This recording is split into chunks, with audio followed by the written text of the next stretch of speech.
এই যে হাসনাত আবদুল্লাহ একজন সমন্বয়ক।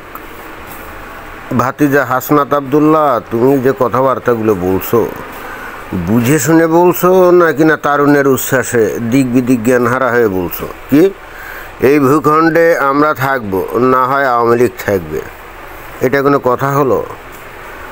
তোমরা বলতে কাদেরকে বুঝাচ্ছ আর আওয়ামী লীগ বলতে কাদেরকে বুঝাচ্ছ? তুমিও যেমন বাংলাদেশে জন্মগ্রহণ করে বাংলাদেশের নাগরিক, আওয়ামী লীগের কোটি কোটি যে সমর্থক আছে তারাও কিন্তু ওই বাংলাদেশে জন্মগ্রহণ করা নাগরিক।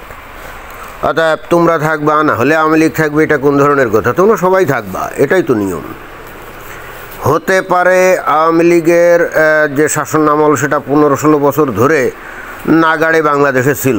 মানুষ এক পর্যায়ে বিরক্ত হয়ে গেছিলো, একই মুখ দেখতে দেখতে একটা বিরক্তি তো আছেই। বাংলাদেশের মানুষ তো একই জিনিস ডেলি ডেলি দেখতে চায় না, তারা পরিবর্তন চায়, এটা তো আমরা নিজেরাও জানি। তার সাথে বড় কথা হলো যে আওয়ামী লীগের যে নেতাকর্মীরা অনেক খারাপ কাজ করতো, তারা মানুষের সাথে ভালো আচরণ করতো না। এজন্যে সাধারণ মানুষ তো বটেই, এমনকি আওয়ামী লীগের যে সাধারণ সমর্থক তারা পর্যন্ত এই সমস্ত নেতাদের প্রতি প্রচণ্ড বিরক্ত ছিল। এবং তোমরা যে 5 আগস্টে যে গণ অভ্যুত্থান করছিল, সত্য কথা বলতে কি তোমাদের ভিতরে লোকজন যে বা যারা বৈষম্য বিরোধী কোটা আন্দোলনের লোকজন, জামাত শিবির, এরা যেমন ছিল, আসল সত্য কথা হলো খোদ আওয়ামী লীগের সাধারণ অনেক সমর্থকও ছিল। কারণ তারাও চাচ্ছিল যে এই আওয়ামী লীগের এই দুঃশাসনের অবসান ঘটুক, অর্থাৎ যে সমস্ত নেতারা মানুষের সাথে খুব মানে উদ্ধত আচরণ করতো এদের পতন ঘটুক, এরাই কিন্তু চাচ্ছিল। কিন্তু তোমরা তো বাংলাদেশের সাধারণ মানুষের পালস বুঝতে পারছো বলে মনে হয় না। এরকম যুদ্ধংদেহী মনোভাব দেখিয়ে তোমরা তো তোমাদের নিজেদের বিপদই ডেকে আনছো। তোমাদের বুঝতে হবে যে তোমরা যে খেলাটা খেলছিলে এই খেলাটা তোমাদের ছিল না, এটা ছিল বাংলাদেশের বাইরের খেলা। যেমন আমরা অলরেডি এখন জানি যে এখানে আসল খেলাটা খেলছিল কারা?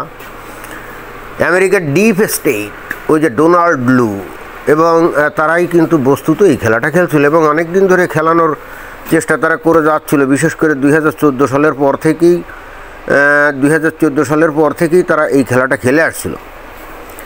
যদিও অবশ্য 2016 সালে এসে ডোনাল্ড ট্রাম্প ক্ষমতা আসছিল, কিন্তু তখন যেহেতু সে এই রাষ্ট্র কীভাবে চালাতে হয় এ ব্যাপারে তার অত অভিজ্ঞতা ছিল না, আর ডিপ স্টেটের কর্মকাণ্ড সম্পর্কে তার ধারণা ছিল না। ফলে হচ্ছে কি সে তখন কিন্তু এইটাকে টুটি চেপে ধরে নাই। কিন্তু পরবর্তীতে এইবার যখন নির্বাচিত হয়ে আসছে এখন সে কিন্তু সব কিছু জানে। তো ওই সময়ে ডোনাল্ড ট্রাম্প ক্ষমতা আসছিল বলেই কিন্তু তখন আমেরিকা, যদিও সে ওই ডিপ স্টেটের কর্মকাণ্ড অত জানতো না, বাট ডোনাল্ড ট্রাম্পের একটা নীতি ছিল তার দেশের আভ্যন্তরীণ সমস্যা নিয়ে চিন্তাভাবনা করা এবং সেগুলো সমাধান করা। ওই পৃথিবীর কোন দেশে কে ক্ষমতা আছে না আছে এগুলো নিয়ে তার মাথা ব্যথা ছিল না। যে কারণে যদিও 2014 সালে ডিপ স্টেট বাংলাদেশে রেজিম চেঞ্জ করার জন্যে যখন কাজকাম শুরু করলো, পরবর্তীতে ডোনাল্ড ট্রাম্প আসলে কিছুটা ভাটা পড়ে। কিন্তু যখন ডোনাল্ড ট্রাম্পের রাজত্ব শেষ হয়ে গেল 2020 সালে, এরপর আসলো ওই জো বাইডেনের সরকার, তখনই কিন্তু এই ডিপ স্টেট আবার শুরু করে এবং তারা বিপুলভাবে ফান্ডিং করা শুরু করে, যেগুলো কিন্তু অলরেডি আমরা জেনে গেছি। আর তোমরা হয়তো সামনে তোমাদের জন্য পপুলিস্ট কিছু ন্যারেটিভ দিয়ে তোমাদেরকে সামনে বোর্ডের ঘুটির মতো সামনে চালিয়ে দেওয়া হয়েছিল এবং অতঃপর অভ্যুত্থান সফল হয়ে গেলে তোমরা হঠাৎ করে মনে করলে যে তোমরা বিশাল কিছু হয়ে গেছো। কিন্তু ভাতিজারা, তোমরা আসলে তেমন বিশাল কিছু হও নাই। এই যে উত্তেজনাকর বক্তব্য বিবৃতি দিচ্ছ না, এটা কিন্তু আত্মঘাতী কথাবার্তা হচ্ছে। কেন জানো? সত্যিকার অর্থে তোমরা যে দল এখন গঠন করছো না, ওই যে কী জানি নাগরিক কমিটি কী নাম দিয়েছো আমি জানিও না, একবার চিন্তা করে দেখো তো এর জনসমর্থন কেমন। এই সামনে যে ইলেকশন হবে বেশি দিন তো আর নাই। তোমরা যে সমন্বয়ক যারা বাংলাদেশব্যাপী দাপিয়ে বেরিয়েছো এবং এখনও বেড়াচ্ছ, উত্তেজনা কথাবার্তা বলছো, তোমরা যদি প্রত্যেকে ইলেকশনে দাঁড়াও, আমার তো ধারণা তোমাদের অনেকেরই হয়তো জামানত বাজেয়াপ্ত হবে। বাস্তবতা কিন্তু এটাই। আওয়ামী লীগ বলো বা বিএনপি বলো বা জামাত বলো, এরা দীর্ঘদিন ধরে বাংলাদেশে রাজনীতি করছে। এই আওয়ামী লীগের যে সমর্থক বা বিএনপির যে সমর্থক বা জামাত ইসলামের যে সমর্থক, এরা বংশ পরম্পরায় একই দল করে এবং এদের একেবারে অস্থি মজ্জা এবং রক্তে ডিএনএর মধ্যে এদের এই দলীয় আদর্শগুলো ঢুকে গেছে। তো এদেরকে তোমাদের এই কর্মকাণ্ডর পরে তোমাদের দলে তারা আসবে, তোমাদেরকে সমর্থন দিবে, এটা তো ঠিক নয়। যে বললাম যে আওয়ামী লীগের সাধারণ সমর্থকরাও চাইছিল যে আওয়ামী লীগের নেতাকর্মীদের একটা শিক্ষা হোক, কিন্তু তার মানে এই না যে তারা আওয়ামী লীগ ত্যাগ করে তোমার দলে যোগ দিবে, তা দিবে না। বোঝা গেছে?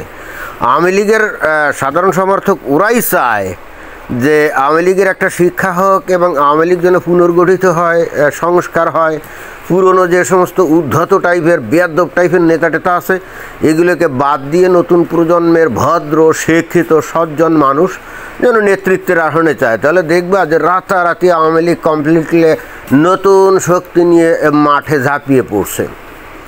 এবং এই জিনিসটা কিছুটা হলেও তোমরা বুঝো, আর বুঝো বলে একবার আদা জল খেয়ে লাগছো আওয়ামী লীগকে নিষিদ্ধ ঘোষণা করতে, তাই না? কিন্তু এই যে বললাম না যে তোমরা এই টোটাল দাবা খেলায় বোর্ডের ঘুঁটি ছাড়া আর কিছুই না, তোমরা আসলে বুঝতেই পারছো না। কোনো একটা গণতান্ত্রিক দেশে কোনো রাজনৈতিক দলকে ইচ্ছা করলে নিষিদ্ধ করা যায় না, আর অন্তর্বর্তীকালীন সরকারের জনগণের কোনো ম্যান্ডেটই নেই। তারা কিভাবে আওয়ামী লীগ কেন যে কোনো দলকে তারা কোনোভাবেই নিষিদ্ধ করতে পারে না।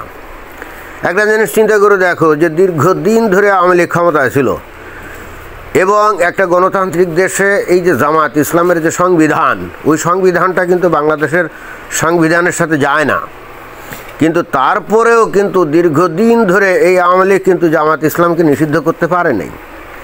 নিষিদ্ধ করছিল কখন? একেবারে 11th আওয়ারে, যখন শেখ হাসিনা দেখলো যে এই তোমরা যে আন্দোলনগুলো করছো এইটা তো তোমাদের সামনে ঠেলে দেওয়া হয়েছিল, কিন্তু বস্তুত করতেছিল জামাত শিবির হিজবুত তাহরীর ইসলামী যে সংগঠনগুলো ওরাই, আর তার সাথে ওই বিএনপি এরাও যোগ দিছিল। কেন দিছিল? বিএনপি চাচ্ছিল যে আওয়ামী লীগের পতন ঘটুক। কে বা কারা আন্দোলন করে পতন ঘটালো এটা তাদের কাছে মুখ্য বিষয় ছিল না, যে কারণে বস্তুত তারাও ওই যদিও তারা জানতো যে ওই জামাত শিবির হিজবুত তাহরীর এরাই আসলে আন্দোলন করছে সাধারণ ছাত্রের নাম দিয়ে, কোটা সংস্কারের নাম দিয়ে, কিন্তু তারা তোমাদেরকে সমর্থন করছিল, কারণ তারা চাচ্ছিল যে আওয়ামী লীগের সরকারের পতন ঘটুক। এখন ঘটে গেছে। উপস্থিত মতে ডক্টর মোহাম্মদ ইউনূস সাহেব তোমাদেরকে হয়তো আশেপাশে রেখে তোমাদেরকে অনেক বড় করে দেখানোর চেষ্টা করছে, কিন্তু একবার চিন্তা করে দেখছো খোদ এই যে ডক্টর মোহাম্মদ ইউনূস, তোমাদের যদি রাজনৈতিক দল তৈরি হয় আর ডক্টর মোহাম্মদ ইউনূসও যদি ইলেকশনে দাঁড়ায়, আমার তো ধারণা তারও জামানত বাজেয়াপ্ত হয়ে যাবে। সেও কিন্তু জেতা তো দূরের কথা, তার জামানত থাকবে কিনা সন্দেহ আছে। তোমাদের বাস্তব পরিস্থিতি কিন্তু এরকম। অথচ এটার উল্টো হতে পারত যদি তোমরা গত 6 মাস ধরে বাংলাদেশে যে তাণ্ডব চালিয়েছো এই তাণ্ডবটা যদি না চালাতে, তাহলে কিন্তু জনগণ তোমাদের পক্ষে থাকতো এবং তখন তোমরা রাজনৈতিক দল গঠন করলে বহু মানুষ হয়তো তোমাদের পিছনে আসতো। কিন্তু গত 6 মাস ধরে তোমাদের কথাবার্তা মানুষ কিন্তু শুনেছে এবং শোনার পরে তারা আটকে উঠেছে যে তোমরা এই বয়সে যে ধরনের কথাবার্তা বলো, তোমরা সারাক্ষণ বলো যে শেখ হাসিনা নাকি ফ্যাসিস্ট, তাই না?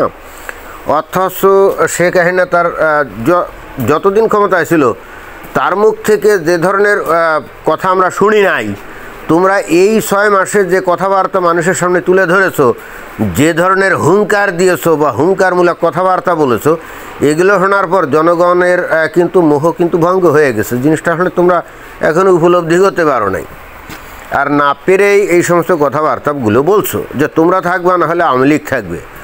আওয়ামী লীগের বয়স কত জানো?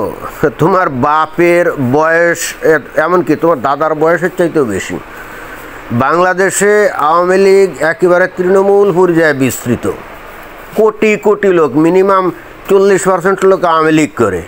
পট পরিবর্তনের পরে তোমার কি মনে হয়েছে যে আওয়ামী লীগ মানে নিঃশেষ হয়ে গেছে? জি না, ওরা সব এখন ওই শীত ঘুমে আছে, বুঝছো?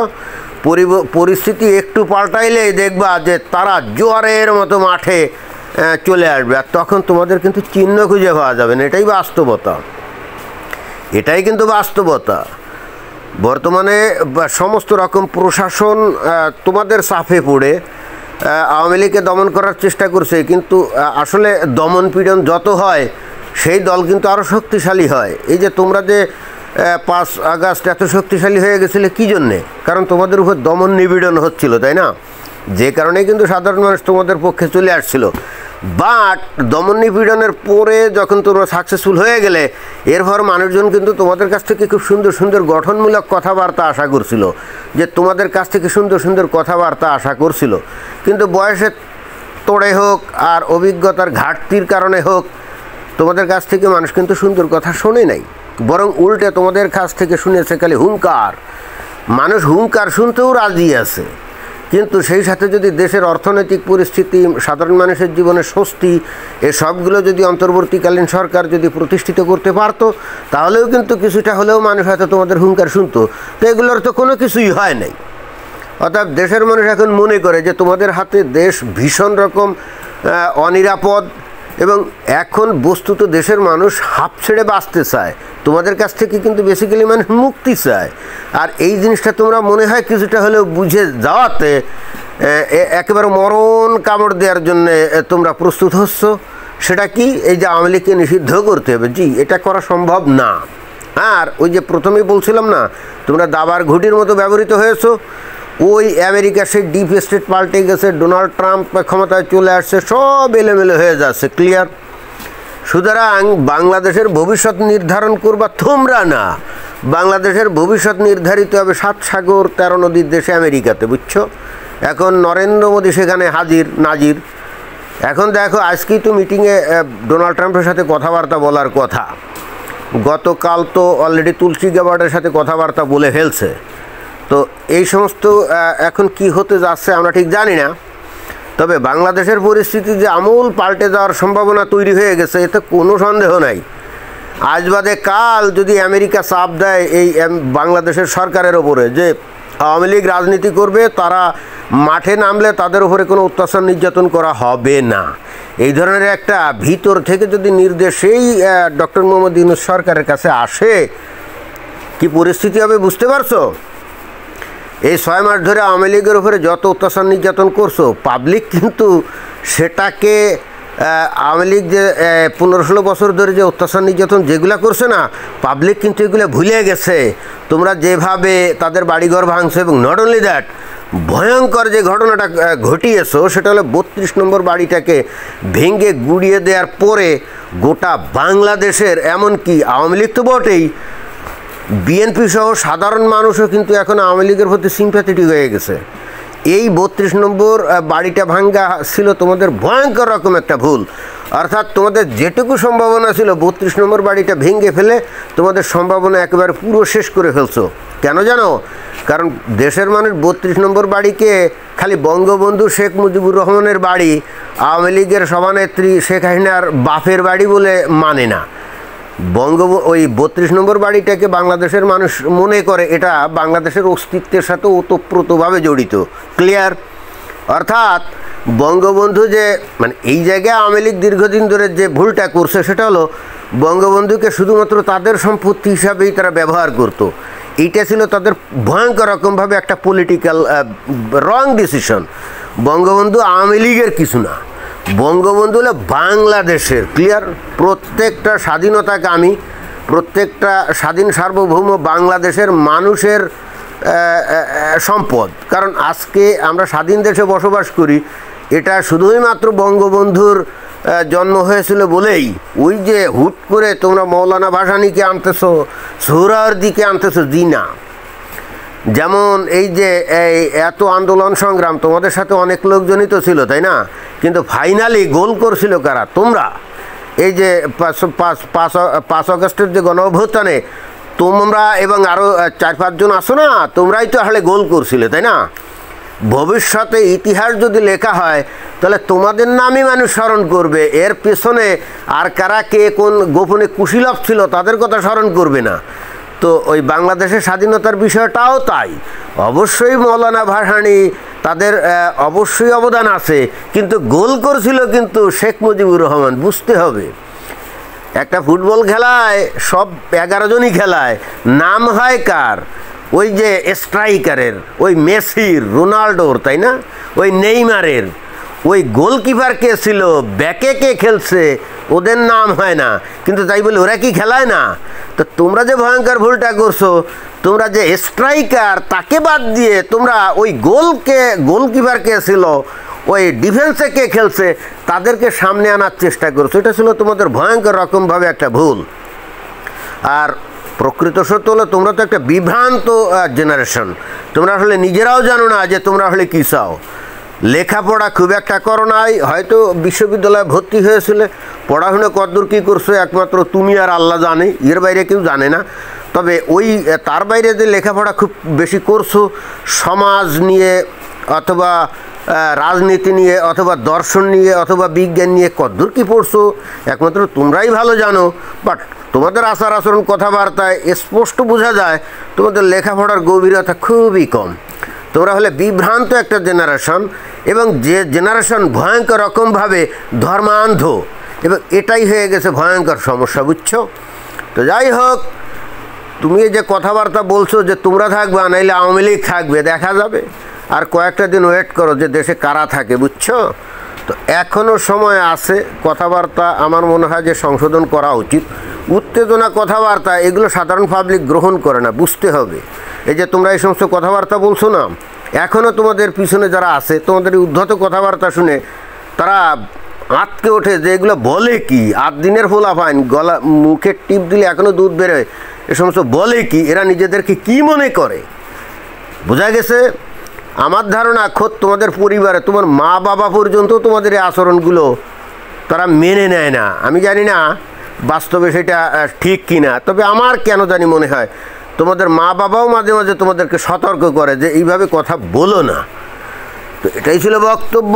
ধন্যবাদ।